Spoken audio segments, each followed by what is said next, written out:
Les nuits vous paraissent longues, vous ressentez de la frustration, du stress, du mal à dormir, vous êtes à bout. Détendez-vous.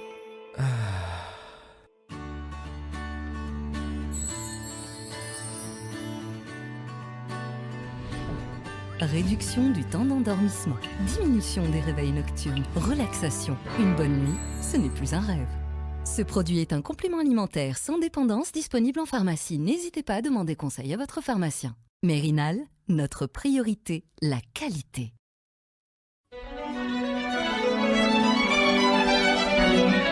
Pour bien s'entendre, il faut bien s'écouter. Rendez-vous sur M, la petite radio du Grand Maghreb.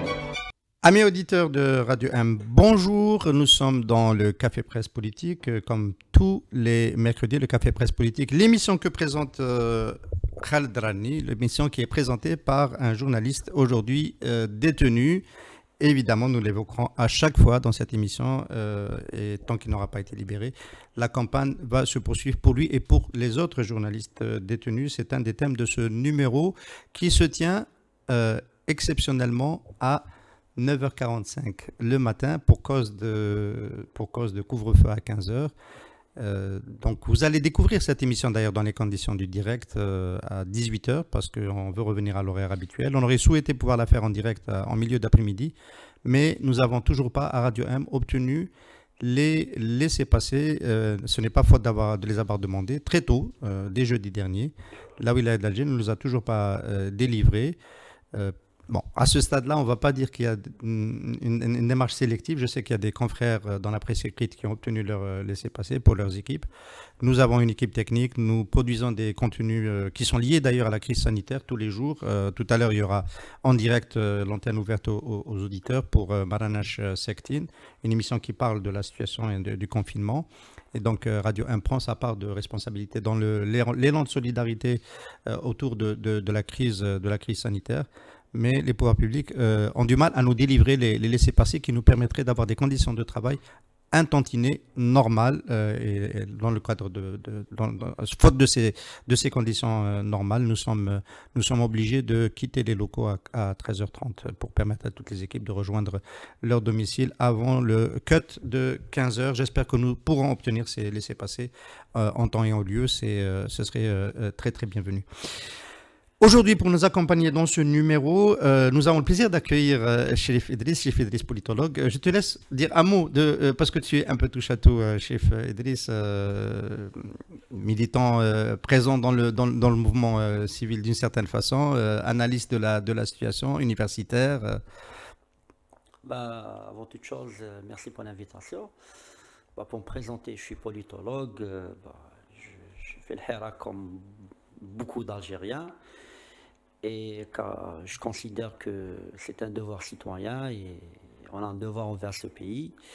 J'essaie de suivre l'actualité à la fois en tant que, comme dirait l'autre, sujet observant et objet observé à la fois, c'est-à-dire cette double posture à la fois d'être un élément du Hirak, quand je dis élément entre parenthèses bien entendu, pour paraphraser une certaine personne, mais aussi un universitaire qui essaie de faire son travail et d'observer sa société, parce que l'Algérie, depuis des années, notamment depuis le 22, est devenue un laboratoire à ciel ouvert.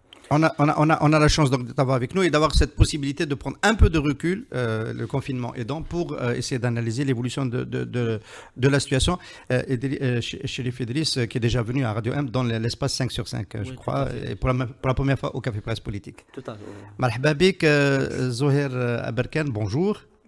Donc c'est la minorité visible. Il y a toujours un journaliste de ce côté-là pour permettre au CPP d'être encore un CPP. Donc majorité de journalistes. Zoher Aberkan, journaliste qui a couvert le Hirak, tous les événements du Hirak depuis le premier jour. Journaliste du Hirak. Voilà. Marhaba bik, merci. Nous avons le plaisir d'avoir aussi aujourd'hui avec nous au téléphone Maître Nourdine Beni Saad, avocat et président de la Ligue algérienne de défense des droits de l'homme. Maître Beni Saad, bonjour. Bonjour. Le confinement se passe bien ? Tranquillement. Tranquillement, oui. Mais la justice n'a pas arrêté de travailler pendant ce temps. Hein. On va en parler dans 2 minutes. Hein. Oui. On va revenir vers vous dans 2 minutes pour en parler. Auparavant, on ne va pas déroger à la règle. On l'a fait les 2 derniers numéros parce qu'on était dans un contexte très chahuté avec l'interpellation, avec le mandat de dépôt de Khaled Drani et l'émission qui a suivi, qui était celle de son incarcération. Cette fois, nous revenons à notre habitude. Je commence par toi, Zoher. Tu es plus habitué de l'exercice que Chérif. L'image de la semaine, tac. Écoutez, pour l'image de la semaine, il y a tellement d'images qui se bousculent en ce moment qu'il est plutôt difficile d'en choisir une. Moi, j'en choisirai 2. C'est l'une en rapport avec donc, les nouvelles mesures de confinement qui interdisent donc, la circulation à partir de 15h. Et donc, à partir de 15h, on a Alger qui devient pratiquement bucolique, pastoral. Donc là, les Algérois découvrent, par exemple, le chant des oiseaux à 16h. À partir de 15h, on découvre le chant des oiseaux, même dans des artères aussi importantes que des douches, etc. Donc ça. Et à l'opposé, ne me dis pas que tu as t'en laissé passer, toi, parce que pour voir ça, il faut circuler pendant le cessez-le-feu, pendant le couvre-feu. Non, c'est de ma fenêtre. Hein, parce qu'après, tu me diras comment tu l'as obtenu, t'en laisser passer. Oui. C'est de ma fenêtre, et puis il y a plein de témoignages sur ça. D'accord. La seconde image, c'est une image... je ferme les yeux, je ne peux pas m'empêcher de la voir. C'est Khaled derrière les barreaux. Donc il y a cette opposition. D'un côté, donc une vie qui reprend ses droits. Enfin, quand je dis la vie, c'est la nature, c'est tout le dans Alger, où la nature s'approprie donc l'espace public. Et d'un autre côté, Khaled privé justement de cette liberté. Donc c'est ces 2 images qui se bousculent. Chérif, ton image de la semaine? J'en avais une, Zahra Aberkan en a parlé, mais surtout ce qui m'a frappé, la première, c'est de voir un petit peu ce contraste quand on voit le vendredi Alger l'après-midi vide, alors qu'il y a quelques semaines de ça, on a voyé une rue qui ne désemplissait pas, plein de personnes qui venaient manifester et tout, donc c'est un peu, comment dirais-je, je ne dirais pas jusqu'à dire que c'est un peu paradoxal, mais c'est frappant de voir un petit peu 2 images, à la fois d'un espace à la fois vidé et un espace plein. C'est-à-dire, je n'irai pas jusqu'à dire où le verre, est-ce qu'il est à moitié vide ou à moitié plein, mais force est de reconnaître que moi-même, j'arrive toujours pas à m'y habituer de voir un vendredi où les rues sont vides. Donc c'est un peu frappant parce que depuis le 22 février, nous nous sommes habitués à voir un vendredi comme un moment très particulier où des milliers d'Algériens sortent dans les rues pour manifester leur colère et appeler pour un changement démocratique du régime. La deuxième image, j'ai retenu, il y en a tellement, mais j'ai retenu celle de, comment dirais-je, c'est aussi un contraste entre deux émotions à la fois. L'émotion de l'abnégation et l'émotion de la colère chez le personnel de la santé. Quand on voit l'effort qu'il se donne pour venir en aide aux personnes en détresse respiratoire et surtout pour les gens contaminés, donc on ressent un petit peu les images qui sont distillées à travers les réseaux sociaux, soit des images mobiles ou immobiles, c'est-à-dire des photos ou des vidéos. On voit des personnes qui se donnent à fond, des personnes qui sont là, qui travaillent parce qu'ils estiment qu'ils sont investis d'une mission qui est très importante, mais d'un autre côté, un sentiment de colère des gens qui sont révoltés par rapport au manque de moyens. Au manque de moyens, c'est-à-dire que quand on voit... On a vu hier une vidéo à Tlemcen. La fois passée à Boufarik et à Blida. Donc, pour moi, c'est toujours ce contraste des émotions. À la fois, c'est-à-dire entre les deux, il y a une chose qui est constante, c'est qu'il n'y a pas de place pour la résignation. C'est-à-dire qu'il y a l'abnégation, il y a la colère, mais il n'y a pas de résignation. C'est ça que je retiens par rapport à ces personnes. Et bien entendu, d'autres acteurs qui sont impliqués, aussi bien la société civile. Et Avant d'aller la plus loin, gendarmerie. Chérif, Reda, le réalisateur de cette émission, te demande de tourner un peu le micro vers toi. Voilà, il n'est pas tourné vers toi. Comme ça, il est dans l'axe. Très bien. Excellent, il te dit merci. Alors, Maître Beni Saad, il s'est passé des choses. On a parlé de confinement. On a dit pendant ce temps, l'appareil de la justice ne s'arrête pas. Nous, on a été extrêmement choqués le 6 avril dernier. Nous, journalistes, le 5 déjà, dimanche 5, par la condamnation à 8 mois de prison de Soufiane Merakchi, qui est journaliste, et dont les journalistes, les collègues ont demandé la libération depuis le premier jour de son arrestation. Khaled Drani était un des leaders de cette campagne pour la libération de Soufiane Merakchi. Et le lendemain, la condamnation à 1 année de prison de Abdelwahab Fersaoui, président de Rage. On ne s'attendait pas à ça. Moi-même, j'ai assisté au procès. Vous étiez un de ses défenseurs. Est-ce que vous êtes surpris par ce verdict? Écoutez, non seulement surpris, mais surtout, déjà au départ, les poursuites, déclenchées contre lui n'étaient pas fondées du tout, puisque Fersaoui, comme tant d'autres d'ailleurs, hein, ils sont poursuivis pour incitation à la violence, pour atteinte à l'intégrité du territoire national. Vous savez, c'est des chefs d'inculpation, c'est un résiduel de la législation française, pour ne pas dire de la législation coloniale. Vous savez que pratiquement les militants de la cause nationale ont été condamnés sur la base de ces chefs d'inculpation.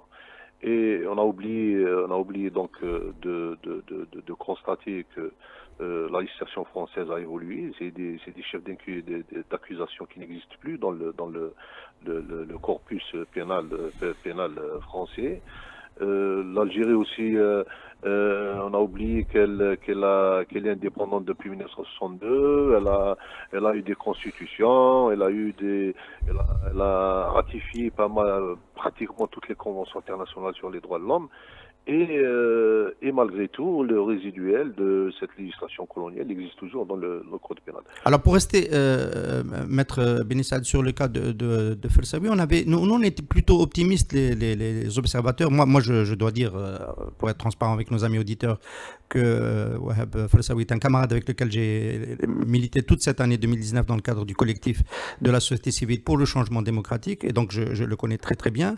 2 ans ferme demandés par le ministère public, par le procureur de la République. Dans d'autres procès, ça avait donné lieu à des peines de 6 mois en général, et donc on était, compte tenu du contexte, on était plutôt optimiste. On pensait qu'il aurait 6 mois et qu'il allait épuiser et sortir de prison, puisqu'il avait en gros fait les 6 mois de préventive.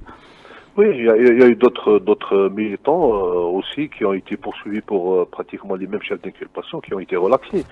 Et donc, voilà. Et donc, vous avez bien fait de dire, vous avez assisté à son audience. Le dossier était il était pratiquement vide. Le dossier était vide sur le plan. Les captures d'écran de posts Facebook, uniquement ça. Oui, à partir de donc c'est des déclarations. Donc des déclarations, absolument. C'est des déclarations, notamment des vidéos, etc. Et donc cela fait partie quand je dis déclarations, ça veut dire des opinions qui ont été exprimées. Et donc sur le plan, je parle du plan du droit. Et plan des faits, il n'y a aucun fondement. Donc, on sort de la sphère juridique. On est pratiquement sur autre chose. D'ailleurs, on a hâte de découvrir de prendre connaissance de la teneur du jugement, parce que vous savez, dans un jugement, le juge, il motive sa décision à partir d'attendus. Pourquoi il a été jugé, pourquoi il a été condamné. Et dans le cas d'espèce, dans le cas de Fersaoui, il n'y a aucun fait qui puisse justifier sa condamnation. Alors, Maître, on est un peu désarçonné parce qu'il y a eu la vague de libération du 2 janvier. notamment d'ailleurs de militants de Raj qui étaient à Al-Harrach et qui avaient été élargis. Le compagnon de cellule d'ailleurs de Wahab Farsaoui, Hakim Haddad, ancien président de Raj, avait été élargi. Donc son procès va arriver. Ils n'ont pas encore été jugés. Et alors depuis cette séquence, on a l'impression qu'il y a un retournement puisque le mouvement d'élargissement s'est arrêté et, enfin, beaucoup de militants en avaient bénéficié. Et là, la machine est partie dans le sens inverse. On a eu l'affaire, la cour d'appel de Karim Tabou, on a eu l'incarcération de Salim El-Harbi et d'autres militants de Hirak, et puis celle de Khaled Rani. Qu'est-ce qui est en train de se passer? Oui, tout à fait. Mais encore une fois, on est dans des situations j'allais dire hors juridique, parce que effectivement, on a à un certain moment avec notamment la relaxe de Boumala, les condamnations à 6 mois de prison. La relaxe de Bourga aussi, commandant Bourga. Commandant Bourga, elle a intervenu bien après. Et donc, on s'est dit, voilà, il y a une accalmie, on va vers l'apaisement, on va vers une situation normale. Et puis, on a vu que juste après, donc après le confinement, ces mises en détention, ces condamnations ont repris de plus belle, alors que je vous dis sur le plan strictement juridique, il n'y a rien du tout. Et il n'y a rien du tout. On va reprendre quand même le ressenti de nos amis présents ici sur le plateau. Zoé, tu voulais dire quelque chose? Moi, je voudrais rappeler que dans le cas de Farsaoui, c'est un cas assez singulier depuis le début, depuis son arrestation jusqu'à sa condamnation. Il faut avoir à l'esprit que Farsaoui a été donc interpellé dans des conditions, c'était un jeudi, et il s'est retrouvé à Al-Harrach pratiquement le vendredi, je crois, ou le samedi, c'est-à-dire sans même passer par la procédure régulière. Ensuite, Farsaoui fait aussi partie d'une cabale, enfin l'arrestation de Farsaoui fait partie d'une cabale contre Raj. C'est-à-dire qu'il y a, à mon avis, c'est la seule association qui a eu, je crois, plus d'une dizaine de militants interpellés. Et tous pratiquement pour les mêmes grilles. Alors pour ton information, il semblerait qu'à Antar, donc à la DSI, la Direction de la Sécurité Intérieure, on reprocherait à Raj essentiellement d'avoir la paternité du mot d'ordre, d'où la Madaniya Machi Askaria. Alors ils ont décidé que c'était Raj qui avait lancé ce mot d'ordre dans le Hirak. Bon. Et ils n'aiment pas ça. Bon. Alors donc là on assiste il y a donc cet acharnement à l'égard des militants de Raj. Maintenant, pour Farsaoui, en ce moment particulièrement, ce qui se passe, c'est que sa condamnation intervient à un moment où il n'y a plus possibilité de riposte, c'est-à-dire que c'est des condamnations qui ont lieu sans le Hirak. C'est-à-dire sans, par exemple, les manifestations ou les rassemblements devant le tribunal pour soutenir, pour dénoncer, etc. Donc, face à la trêve qu'a décidé le Hirak, l'appareil judiciaire, lui, continue dans ça. C'est-à-dire que ce n'est pas étonnant ce qui se passe aujourd'hui. On a l'impression que ça nous étonne. Non, ça depuis le début de Hirak, ça a fonctionné comme ça. Aujourd'hui, ça apparaît au grand jour, donc avec peut-être un petit plus dans le cas de Farsaoui, puisqu'il écope d'une année, alors qu'aucun militant jusqu'à présent. Il n'y a pas de recours. Une seconde, juste sur le plan juridique, Maître Benissad. Dans le cas de Farsaoui et de Merakchi, qui ont été condamnés, c'est de la première instance. Donc il y a eu une possibilité encore. Il n'y a pas le recours populaire pour faire pression. Mais il y a encore un recours juridique, c'est l'appel. Il y a un appel fait par les avocats. Donc on attend que leurs audiences au niveau de la Cour soient fixées. Donc normalement, ils ont à partir de la date du jugement, le parquet général a 2 mois pour fixer l'audience. Alors ça, c'est dans le cas de Farsaoui et des dernières condamnations. Merakchi, oui. Dans le cas de Khaled Rani, malheureusement, il n'y a pas de recours en ce moment. Non seulement il n'y a pas de, enfin les seuls recours qui puissent exister juridiquement, c'est la demande de leur mise en liberté provisoire. Cependant, vous savez qu'il y a eu une note du ministre de la Justice qui est pratiquement a décidé d'un service strict, un service minimum. Donc les chambres d'accusation ne siègent pas. Voilà, non seulement les chambres d'accusation, mais même les juges d'instruction pratiquement ne prennent aucun acte pour le moment. Et donc, je crains que pour Khaled Drarni, compte tenu donc de cette décision qui a été renouvelée jusqu'au 15 avril, en tout cas jusqu'au 15 avril, il y aura aucun acte qui sera fait. Aucune possibilité de recours. Et dans le cas de Karim Tabou, on a pensé à un moment donné, la question s'est posée, qu'il pouvait bénéficier de la mesure présidentielle d'élargissement pour raison de crise sanitaire. Parce qu'il a déjà une condamnation en appel. C'est deux choses différentes. La grâce présidentielle fait partie donc des prérogatives du président de la République. Elle est décidée soit dans un cadre collectif, donc des grâces collectives, ou bien des grâces individuelles. Mais ce n'est pas en raison de la situation sanitaire. C'est une grâce qui a été décidée conformément aux prérogatives du président de la République contenues dans la Constitution. Et pour Karim Tabou, alors ce qu'il faut savoir, c'est très important, c'est que les grâces interviennent pour les personnes qui ont été définitivement condamnées. Ce n'est pas le cas de Tabou. Donc Tabou, il y a eu un premier jugement, il y a eu une condamnation au niveau de la Cour qui a aggravé la peine, et donc il y a encore la Cour suprême. Donc vous nous confirmez que la défense, le collectif de défense de Karim Tabou a engagé un pourvoi en cassation? Tout à fait. Et donc il ne peut pas bénéficier de cette grâce, éventuellement. En tout cas, pour cette grâce, non.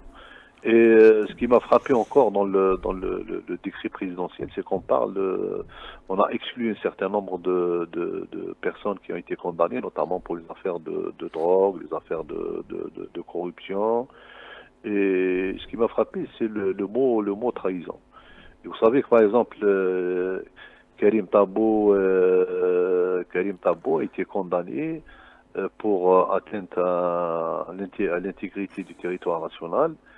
Et malheureusement, c'est un chef d'inculpation qui fait partie de tout un chapitre qui est relatif à la trahison. J'ose espérer que ce n'est pas ce que j'ai compris. Hein.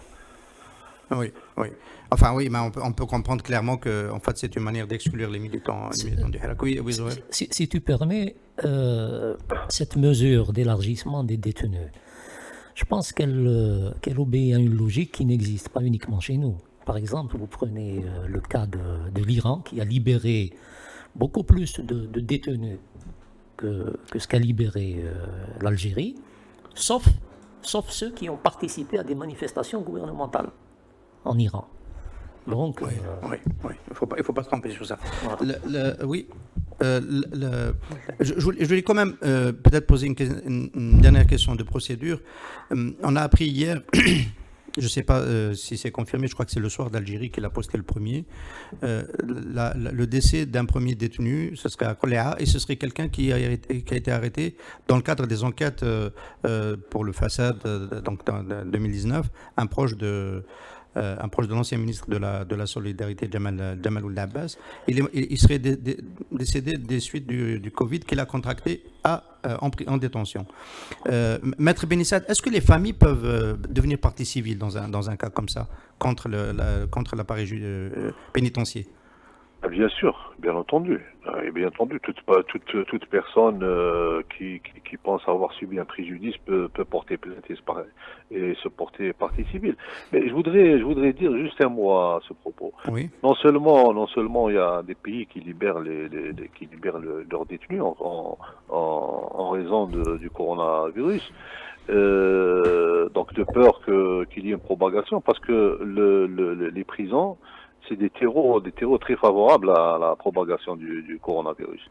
Et il y a eu un appel de l'Organisation mondiale de la santé, il y a eu un appel de l'Observatoire international des prisons, il y a eu un appel du Haut Commissaire aux droits de l'homme pour élargir au maximum et décompresser, décongestionner les prisons.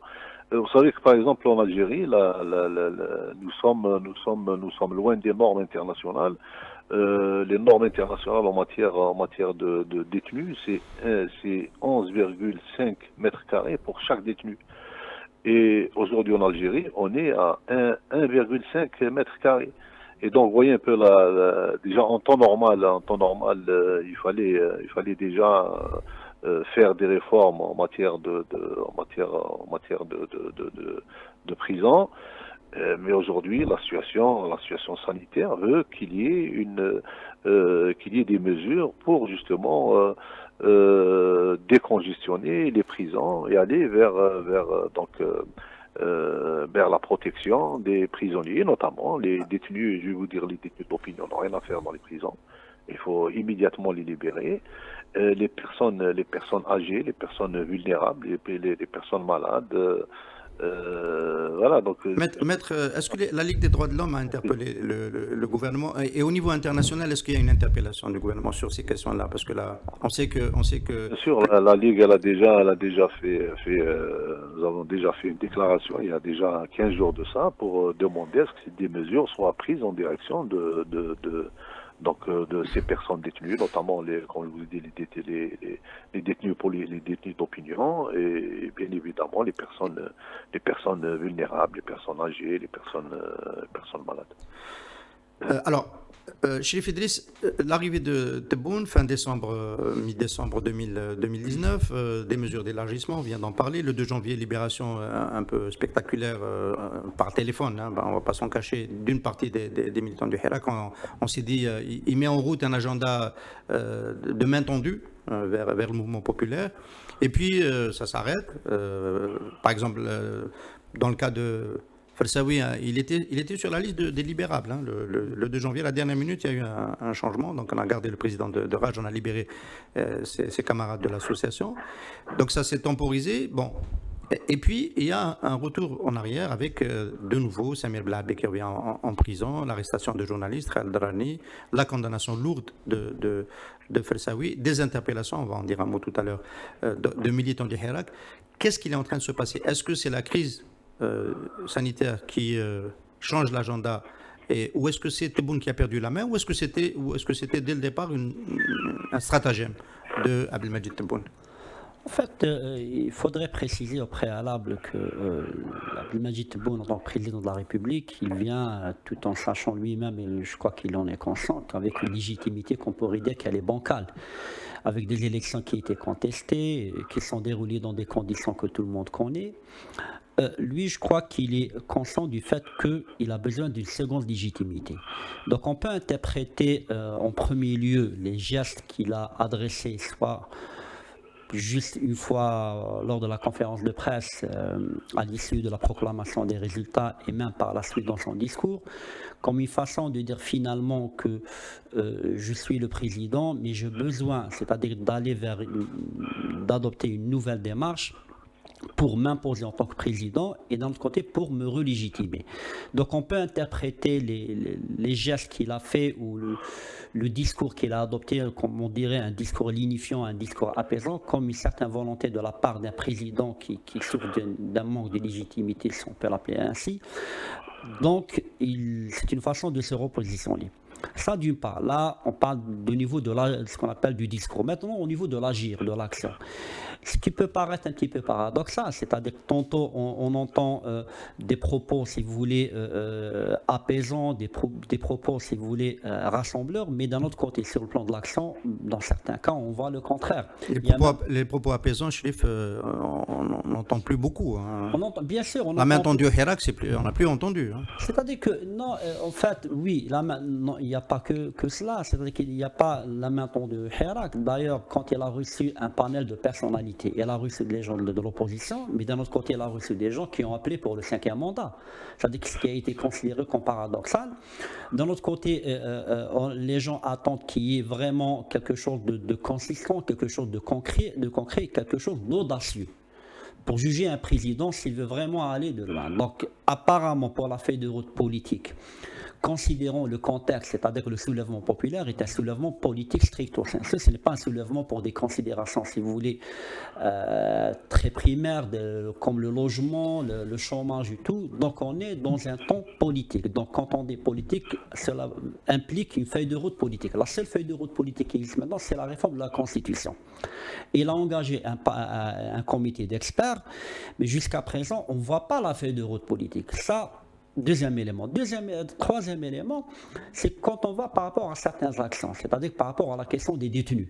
Tantôt on libère certains détenus et tantôt on maintient d'autres. Ce qui amène à penser, c'est-à-dire est-ce que c'est dans la stratégie d'un président qui souffle le chaud et le froid, est-ce que plutôt un président qui dispose d'une marge de manœuvre qui est assez réduite, qui n'est pas vraiment, si vous voulez, le président qui s'impose tout, qui peut disposer de tout, ou bien sa feuille de route consiste finalement à dire j'essaie d'opérer par dose homéopathique, je ne veux pas faire trop de concessions pour ne pas donner l'impression au Hirak que je suis un président qui subit la pression, mais plutôt que je suis le président dans la lignée, dans la continuité de la pratique du pouvoir de ceux qui m'ont précédé, de dire finalement, la solution vient d'en haut. Et là, le tempo, c'est à moi de l'imposer.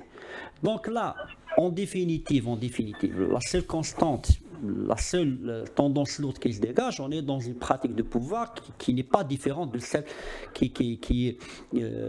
qu'on a connue aux années précédentes. C'est-à-dire, au-delà du président lui-même, de la figure du président, c'est le fonctionnement de tout un régime politique, de tout un pouvoir politique, de toute une façon de faire de la politique, de pratiquer le pouvoir, de dire finalement que les solutions viennent d'en haut, le timing c'est à nous de l'imposer et le pouvoir s'impose et ne se négocie pas. C'est-à-dire que si demain il venait à accéder à toutes les demandes du pouvoir, je libère tous les détenus, je lève toutes les restrictions par rapport aux libertés fondamentales, par rapport aux libertés publiques, collectives et individuelles, par rapport à la liberté de la presse, cela reviendrait à dire quoi? C'est-à-dire qu'on a un pouvoir qui cède à la pression populaire, qui cède, si vous voulez, qui est dans une posture de négocier. Or, il ne veut en aucun cas se mettre dans cette posture.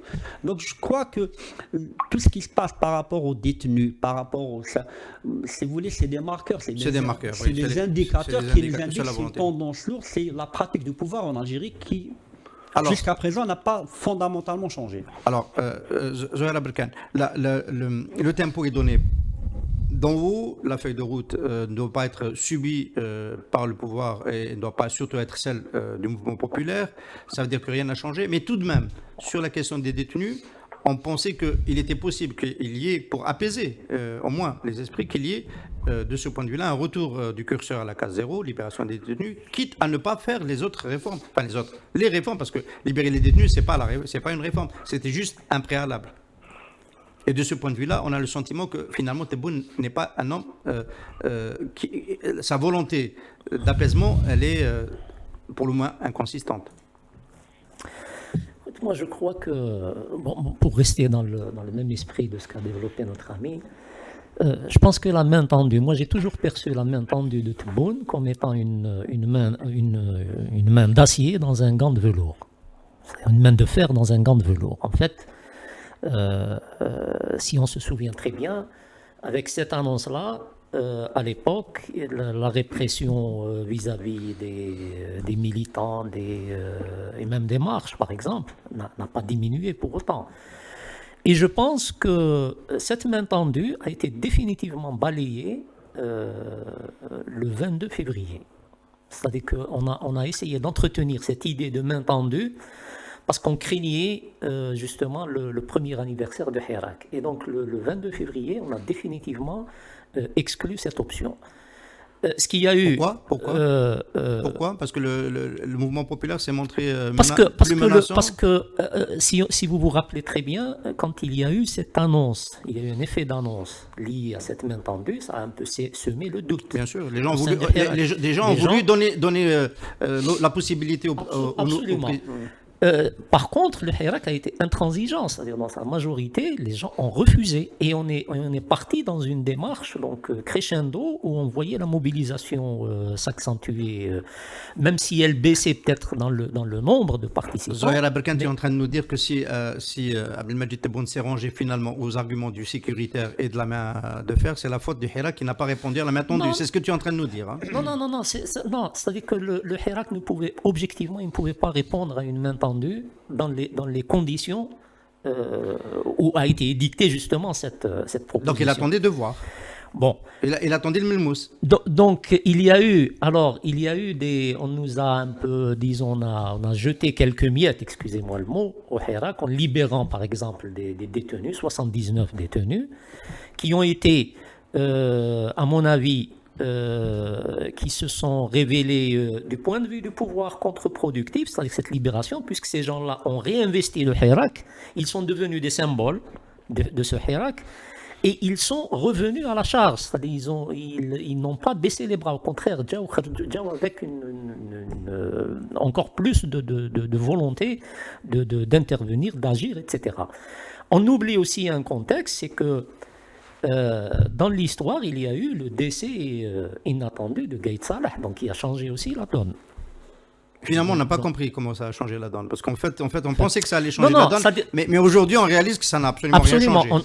Aujourd'hui, on assiste en fait à la feuille de route, à la mise en œuvre de la feuille de route de Gaït Salah, sans Gaït Salah. Maître Ben Saïd, il nous est arrivé donc ici, au moment où le mandat de dépôt, on a appris le mandat de dépôt de notre collègue Khaled Rani, d'avoir votre collègue Maître Zoubida Assoul sur le plateau, donc il y a exactement 15 jours.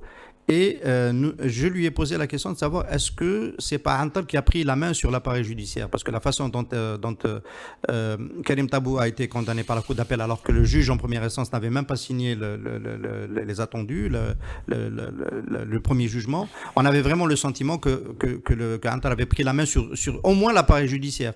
Est-ce que c'est pas comme ça que vous, les avocats, vous le vivez? Oui, mais écoutez, moi je vais vous dire, je crois qu'on est dans la tendance lourde du système autoritaire, c'est la nature même du système, l'autoritarisme. Et puis je pense que j'allais dire les faucons, les tenants de la ligne dure, du tout sécuritaire, ont repris la main et donc. Est-ce qu'ils l'ont perdu un jour? Ils n'ont jamais perdu la main.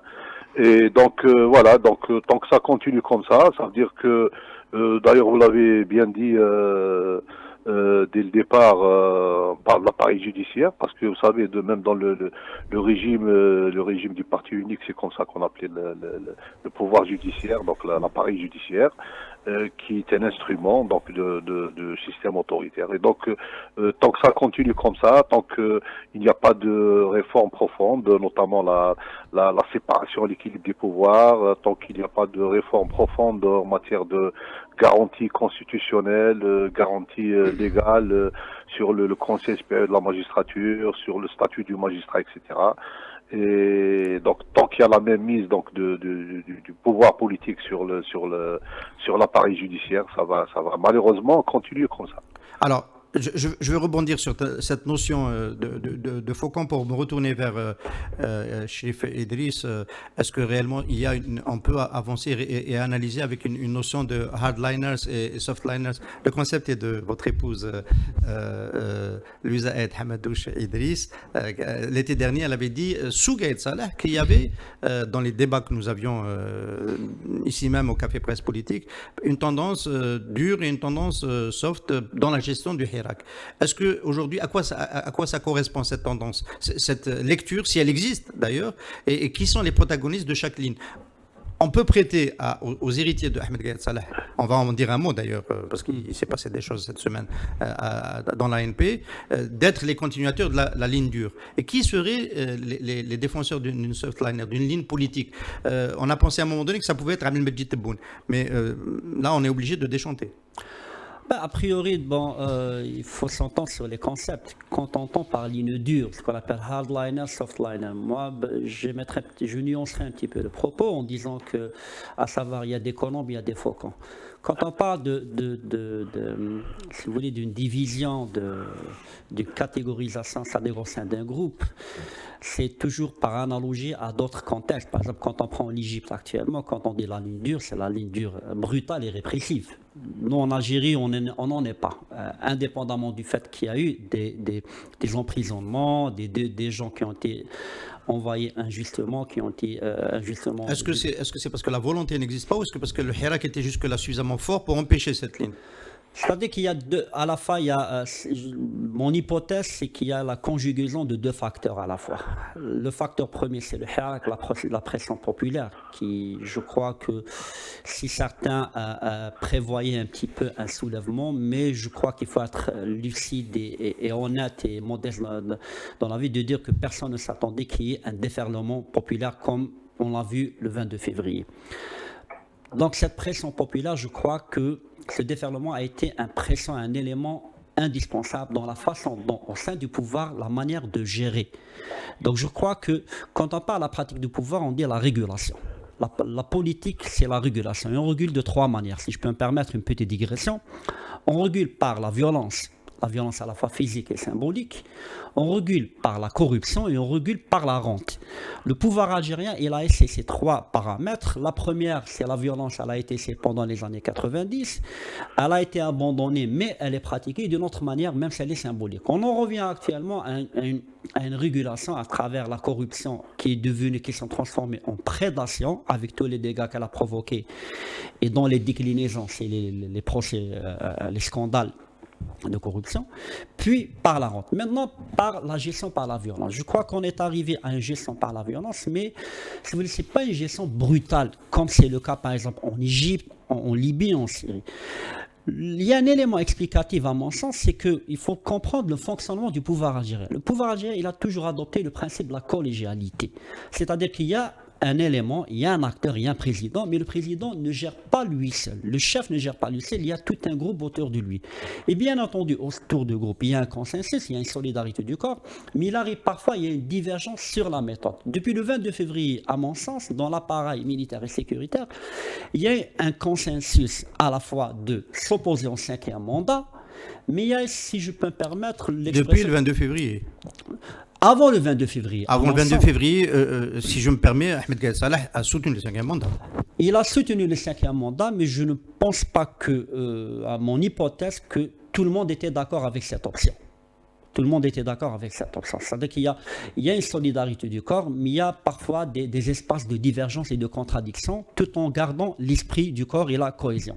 Mais après le 22, je crois qu'il y a eu, si vous voulez, un consensus contre le 5e mandat. Enfin, un consensus pour ne pas donner au Hirak les réponses politiques qu'il attendait. Je pense que c'est ça le consensus qu'il y avait autour de Gaïd Salah. C'est-à-dire une réponse qui n'est pas la réponse de l'ouverture du changement. C'est-à-dire que oui, moi... On parle de l'ANP. Hein. L'ANP, je crois que le discours du 2 avril, plutôt le discours, du 28 et 30 mars, quand le feu Gaïd Salah a appelé pour l'application de l'article 102, je crois, pour la démission, était une réponse claire qu'il n'y aura pas de transition politique. Il n'y aura pas de transition démocratique. C'est-à-dire qu'on est toujours dans la continuité de dire finalement que c'est le pouvoir politique, le régime avec sa composante essentielle, c'est-à-dire les gestionnaires de la violence, les gardiens du temple, c'est eux, pardon, je permets juste... Là, je voulais juste, Idriss, rester sur une seconde, parce que pour que nos amis puissent continuer de suivre, sur l'identification des acteurs. Là, on est toujours sur des hardliners. Non, quand je dis non, pourquoi je me suis permis cette digression? Parce qu'il y a un moment donné, il n'y a plus d'arbitre. Un moment dans le pouvoir algérien, il y avait un arbitre. Il y avait des territoires, si vous voulez, il y avait une collégialité entre la présidence, les services et l'état-major de l'armée. À un moment donné, même s'il y avait des divergences, il y avait toujours un arbitre qui siffle la fin de la partie. Finalement, voilà la feuille de route. À partir du 22 février, le seul arbitre qui est, c'est l'ANP. D'autant plus qu'on a se sont réappropriés tous les appareils des services de sécurité. Il n'y avait que l'ANP qui a imposé sa feuille de route. Maintenant, avec le départ de Gaïd Salah, bien entendu, certaines lignes ont bougé, mais pas de façon... Alors, ça me permet de poser directement pour gagner. Les lignes ont bougé. Est-ce qu'on va revenir à une triangulation, question directe pour avancer dans le débat, triangulation de la collégialité et éventuellement de l'émergence d'un arbitre, présidence de la République, état-major de l'ANP ou ANP et service de sécurité. Est-ce que c'est vers cela qu'on pourrait évoluer à nouveau. Justement, c'est la question intéressante, c'est le nœud de la, à mon sens, c'est le nœud de la problématique. Bouteflika, il a fait en sorte de vouloir sanctuariser le pouvoir présidentiel en disant que je ne crois pas à cette collégialité, le pouvoir politique, c'est la présidence de la République. Il a essayé par une opération de remodelage des alliances en passant par des coalitions figées vers des alliances à géométrie variable, flexible. Aujourd'hui, vous êtes avec moi, demain, vous êtes contre moi, et cela ne veut en aucun cas dire que l'après-demain, vous ne serez pas avec moi. Donc, va-t-on vers la reproduction de ce schéma, aller vers la collégialité? Tout est possible à mon sens. C'est une hypothèse qui est très sérieuse. C'est de dire finalement qu'on a laissé pendant 20 ans un président décidé qui a essayé de vouloir imposer ce qu'on appelle l'arbitrage extra-institutionnel, à neutraliser les autres contre-pouvoirs. Cette politique a démontré ses effets pervers. Il faut impérativement revenir au même schéma de la collégialité, tout en essayant d'entretenir l'illusion qu'on va aller vers un changement démocratique. Ce qui m'amène à la question, peut-être j'ai fait une longue digression, c'est de dire, est-ce qu'il y a des hardliners, des softliners? Franchement, c'est-à-dire que... Des faucons et des colombes pour ceux qui ne sont pas anglophones? Non, des faucons et de colombes, c'est-à-dire qu'il faut savoir qu'on a une armée nationale, il y a une armée qui est très soudée, on a une nouvelle génération d'officiers supérieurs qui est issue des écoles algériennes, même qui ont été formés à l'étranger, pétris par certaines valeurs, notamment libérales et tout, mais toujours il y aura toujours ce qu'on appelle la solidarité du corps. Moi, je n'irai pas jusqu'à dire qu'il y a des hardliners, il y a des softliners, je dirais même peut-être qu'il y a des divergences sur l'approche, mais il y a toujours un consensus sur le fond, c'est que l'armée doit rester le cœur de l'action. Du pouvoir politique. Et ça, c'est une trajectoire de confrontation avec le peuple algérien, en tous les cas pour sa majorité, avec le Hirak. On l'a bien compris depuis le 22 février, parce que le Hirak scande tout le temps Doula Madaniya, Doula Askaria. Alors, pour essayer d'aller rester sur l'agenda de l'actualité la plus récente, le président de la République, Abdelmajid Tebboune, a opéré à un changement au sein de l'ANP. Comment on peut l'interpréter? Mohamed Qaïdi, qui coordonnait, le général Mohamed Qaïdi, qui coordonnait le sécuritaire, parce que le sécuritaire est éclaté, le sécuritaire et le renseignement de l'armée, est réaffecté à la programmation, et l'emploi et la programmation, qui est un service de l'ANP dans lequel il avait déjà évolué. Est-ce que c'est une manière d'après toi, Zoher, de réorganiser les choses dans l'ANP pour sortir de l'ère Ahmed Gaïd Saleh, pour aller peut-être vers autre chose, ou est-ce que c'est la consolidation de la démarche qui a prévalu jusqu'à maintenant? Pour reprendre une image que ceux qui ont fait de la physique connaissent, pour se maintenir en équilibre, pour tout objet qui se maintient en équilibre, il y a ce qu'on appelle à la base un polygone de sustentation. Et donc l'équilibre, c'est de maintenir ce qu'on appelle la résultante au milieu de ce polygone de sustentation. Si jamais la résultante sort du polygone, donc il y a déséquilibre. Et plus ce polygone est important, donc plus la résultante se balade. Et je pense qu'au niveau du pouvoir, c'est un peu ça. Mais là, on est en présence d'un polygone mouvant. C'est-à-dire qu'il change continuellement de forme. Et dans la base, peut-être s'est rétrécie. Et donc, voilà, elle peut se rétrécir, et donc le pouvoir serait un peu cette résultante qui va osciller entre différents points de la composante de ce même pouvoir, et où l'ANP tient une partie importante.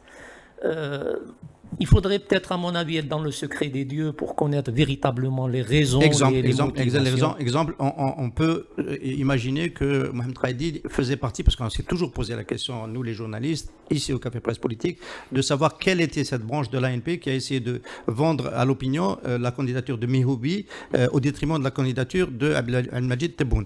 Et on a laissé entendre à un moment donné que c'était une pige freelance du patron de la DSI, le général Bouazza et après on s'est rendu compte que c'était pas peut-être tout à fait cela. Est-ce que Mohamed Qaïdi fait partie de ceux qui n'étaient pas des Tebbouniens convaincus?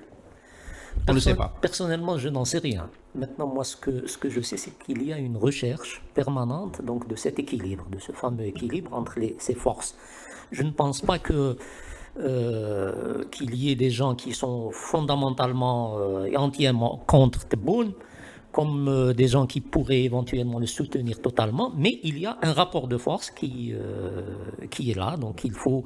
Et je pense que c'est un peu une sorte de partie d'échec, donc on est en train de placer des éléments ça et là pour essayer un peu de maintenir cette équipe. Maître Beni Saad, on est dans un contexte d'urgence sanitaire, il y a des arrestations qui se font, des interpellations pour des personnes qui يشكوا في القدرة تاع الدولة أنها تتقابل الأزمة هذه, c'est l'expression qui est utilisée.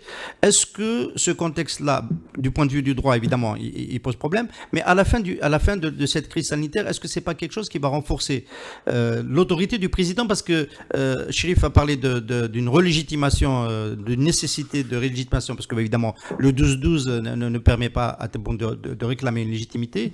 Est-ce que la gestion de cette crise, notamment par des recours autoritaires, ne va pas-elle créer une figure présidentielle plus rapidement que prévu, notamment en piétinant les libertés des Algériens? Oui, malheureusement, moi, ce que je crains, c'est que justement, vous savez, quand des périodes comme ça de rétrécissement des libertés, on a tendance après la crise à ce que ces restrictions soient incrustées. Rappelez-vous, quand on a fait des lois des lois spéciales pour lutter contre le terrorisme, malheureusement, ces lois sont restées même après le terrorisme. Ouais. Et à ce risque, effectivement, que ça se poursuive. Il y a encore eu des interpellations de journalistes pour des articles qui informaient les Algériens d'erreurs qui ont pu avoir lieu dans les tests de l'Institut Pasteur. Il y a eu des blogueurs des blogueurs qui ont été aussi interpellés pour avoir critiqué le peu de tests qui étaient pratiqués en Algérie. C'est une tendance extrêmement inquiétante. Tout à fait, parce que vous savez, comme les droits des prisonniers ne s'arrêtent pas aux portes des prisons. Je pense que même la situation sanitaire, on devrait au contraire permettre d'amener la contradiction, d'amener le droit d'informer. On a, vous savez, dans beaucoup de pays, on a vu que les personnes les plus vulnérables, c'était justement les personnes qui n'étaient pas informées.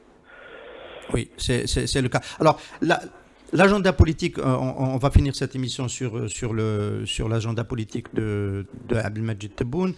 Évidemment, la crise est politique et donc le cœur de la réponse doit être essentiellement politique. Entre-temps, il y a une crise économique qui est en train d'arriver, qui est horrible et qui peut changer complètement la donne. On aura le temps d'en reparler dans les prochains cafés presse politiques. On en parle aussi dans les autres émissions de Radio M. L'agenda politique, est-ce que on peut considérer, Chérif Idriss, que la réforme de la Constitution, de la façon dont l'a amené Abdelmadjid Tebboune, a déjà fait pchit, pour une raison ou pour une autre? Déjà, la première des choses qu'il faut savoir, c'est que c'est le mode opératoire.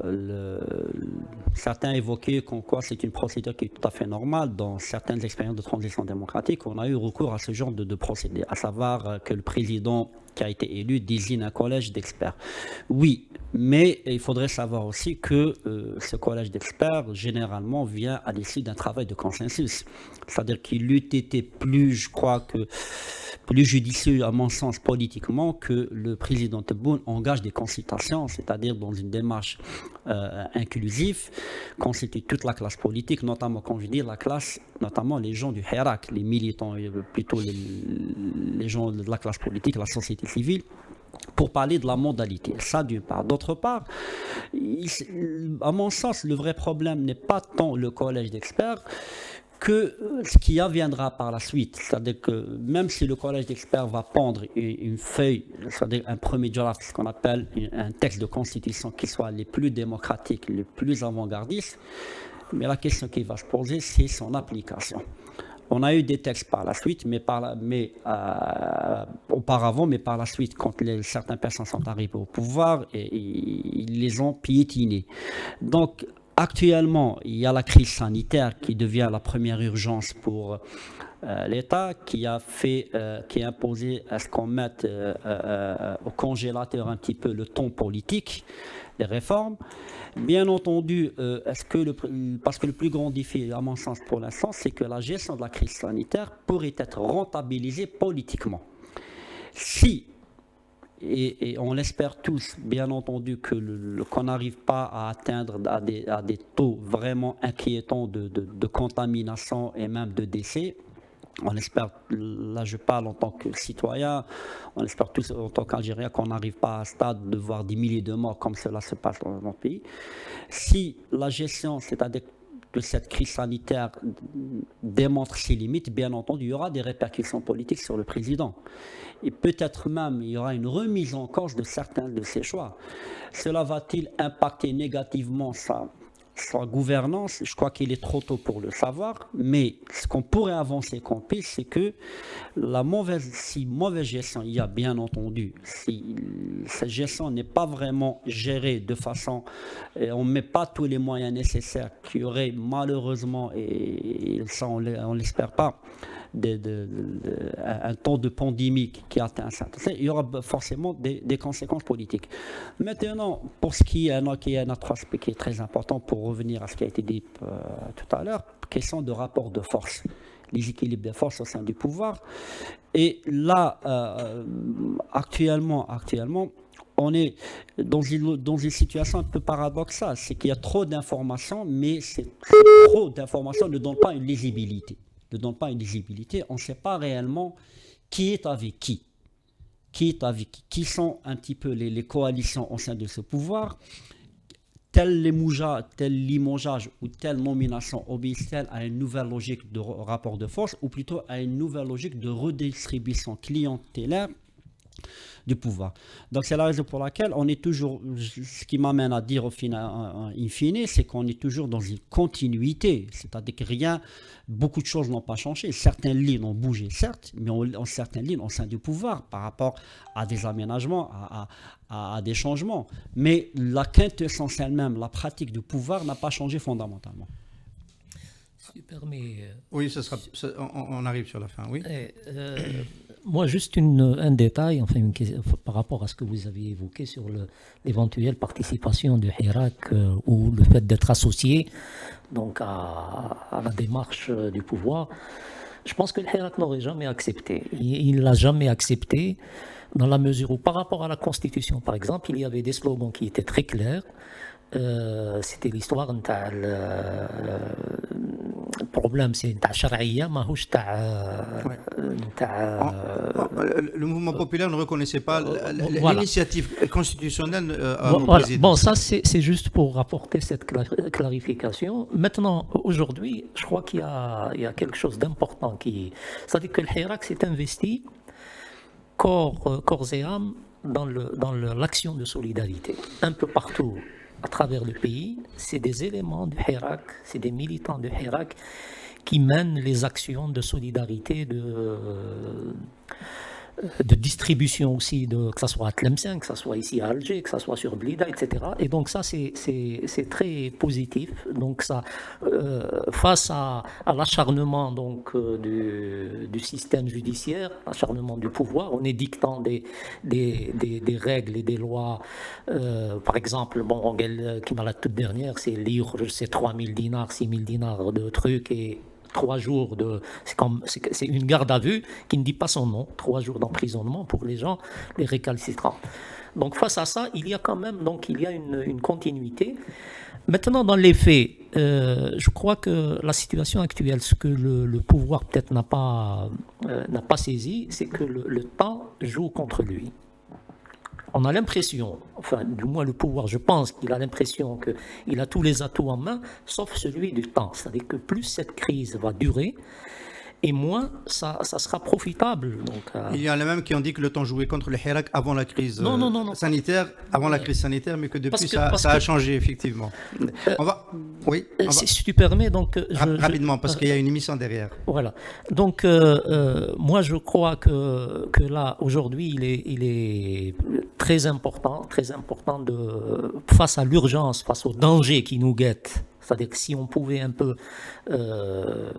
dépasser certains clivages, etc., et aller dans le sens d'une action bénéfique pour tout le monde. Oui, ça, ce serait de changer de logiciel et de remettre le politique au cœur de la solution et de s'ouvrir aux Algériens. Mais je pense que ce n'est pas ce choix qui a été fait. En tous les cas, pour le moment, Maître Benissal, de retour avec nous, on vous a perdu quelques minutes. Oui, non. Oui, juste pour le mot de la fin, c'est quoi l'agenda judiciaire? Nous, on est évidemment tourné vers le sort des détenus d'opinion qui sont en prison. Il y a des enrôlements qui ont été prévus ou pas encore, notamment à la Cour d'Alger? Pas encore. Je vous ai dit qu'il y avait une instruction du ministère de la Justice, donc pratiquement qui gèle les activités des tribunaux, sauf pour les cas d'urgence, jusqu'au 15 avril. Après, on va voir. En tout cas, les avocats ont fait le nécessaire. Ils ont fait les appels. Ils ont sur le plan de la procédure. Maintenant, on attend qu'on fixe les audiences, et puis on va continuer à se battre. On va continuer à dire que les dossiers sont vides. C'est des poursuites politiques, et c'est des procès politiques. Voilà. Merci Maître Benissal d'avoir été avec nous. En tous les cas, nous, au Café Presse Politique, l'émission qui est présentée par Khaled Drani, aujourd'hui journaliste en détention pour délit d'opinion. Nous allons évidemment suivre tout cela de très près. Merci beaucoup, Chérif, d'avoir participé à ton premier Café Presse Politique. Allez, merci Zohir, et à très à bientôt. toi. Nous donnons rendez-vous à nos amis auditeurs il est loisible de suivre les contenus de Radio M également sur radio1.info, le site d'information de la radio. Pour ceux qui nous ont suivis en direct ce matin dans le streaming audio, parce que Radio M s'écoute aussi et ne se regarde pas seulement sur YouTube, il y a dans quelques minutes l'émission ouverte au public avec un numéro d'appel 021 78 24 45 à partir de 11h. Ma Ranash Sektin, qui sera présenté par Hamza Chelouch et Amira Boudjma dans quelques minutes. Merci de nous avoir suivis et à très bientôt. Les nuits vous paraissent longues, vous ressentez de la frustration, du stress, du mal à dormir, vous êtes à bout. Détendez-vous.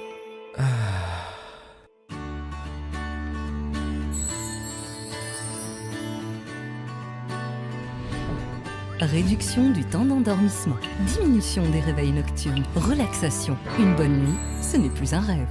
Ce produit est un complément alimentaire sans dépendance disponible en pharmacie. N'hésitez pas à demander conseil à votre pharmacien. Mérinal, notre priorité, la qualité.